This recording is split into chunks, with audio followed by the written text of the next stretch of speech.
नमस्कार सर्वांना, माझ्या व्हिडिओमध्ये सर्वांचं स्वागत आहे। आज बनवणार आहे मी सुरणची भाजी।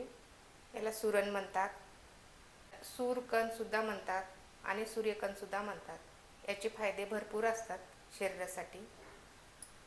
सुरणची भाजी आहे ना, मुळ्यासाठी खूप छान आहे। ज्याला मुळ्यात कुणाला असेल ना तर मुळ्यात होत नाही, पोटदुखीसाठी पण चांगला आहे। या भाजीचा वापर आहे ना भरपूर जण करतात, कारण खाण्याला खूप छान लागते। मटणापेक्षा भारीची भाजी होते सुरणची। सुरण कापायच्या अगोदर अर्धा लिंबाचा रस आपल्या हातावरती असा टाकून घ्यायचा आणि हाताला असा लावून घ्यायचा, कारण खास सुटत नाही हाताला। कापून घ्यायचं, याच्यावरच्या पूर्ण साली अशा काढायच्या बघा।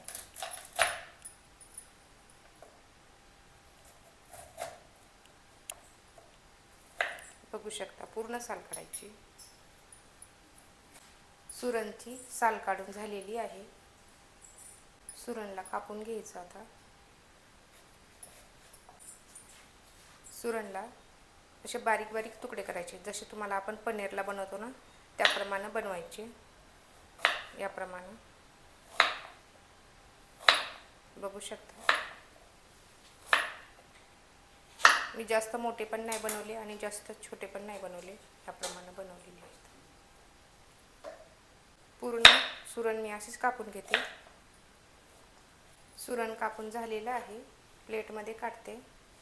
कढई घेतलेली आहे, कढईमध्ये पाणी घेतलेलं आहे। पाण्यामध्ये सुरण स्वच्छ धुवून घ्यायचं आणि प्लेटमध्ये काढून घ्यायचं।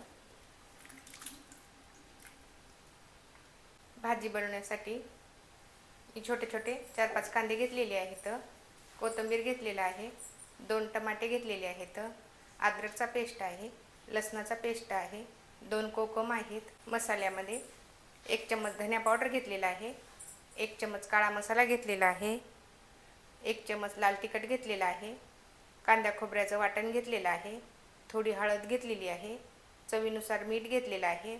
मिक्सरचं भांडं घेतलेलं आहे, मिक्सरच्या भांड्यामध्ये कांदे टाकून घ्यायचे, कापलेले 2 टमाटे टाकून घ्यायचे। कांदा आणि टमाटर मिक्सरला पेस्ट करून घ्यायची। कांद्याची आणि टमाट्याची पेस्ट करून झालेली आहे बघा। भाजी बनवण्यासाठी गॅस ऑन करायचा, गॅसवरती कढई ठेवायची। कढई गरम झालेली आहे, तेल टाकायचं। तेल गरम झालेले आहे, तेलामध्ये सुरण तळून घ्यायचं। तेलामध्ये छान भाजायचं सुरणला, घाई नाही करायची। सुरण बघा तेलामध्ये छान परतून घेतलेला आहे, कलर चेंज झालेला आहे। आता प्लेटमध्ये काढून घेते। त्याच तेलामध्ये थोडं हिंग टाकायचं, थोडे जिरे, अद्रक लसूणची पेस्ट। अद्रक लसूणला लालसर होईपर्यंत परतवायचं। मिक्सरला बारीक केलेलं कांदा आणि टमाट्याची पेस्ट परतून घ्यायचं। छान भाजू द्यायचं कांद्याला आणि टमाट्याला, तेल सुटेपर्यंत। टमाटा आणि कांदा छान भाजलेला आहे। आता याच्यामध्ये पूर्ण मसाले टाकायचे। मसाल्याला पण छान भाजून घ्यायचं, तेल सुटेपर्यंत मसाले भाजले ना भाजी खूप छान होते। मसाले भाजण्यासाठी थोडं पाणी टाकायचं, परतून घ्यायचं। मसाल्याने तेल सोडलेलं आहे, सुरण टाकायचं, परतून घ्यायचं।